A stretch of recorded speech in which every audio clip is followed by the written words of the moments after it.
In this section, we'll look to re-implement our application with Redux. I've added another feature to our photo wall application, and that is the ability to comment on photos. Obviously, from what you learned in the last section when we talked about component state, you already know that all UI changes, including this comment that we just submitted, are rendered when you update the state. That being said, from here on out, we'll look to re-implement our code by managing the state of our application using Redux.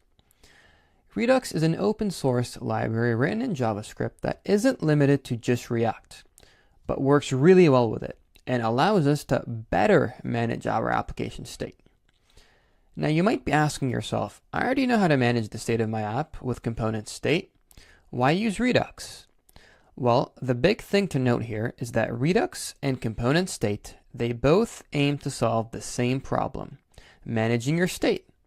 Why use one over the other? Let's talk about that in the next video.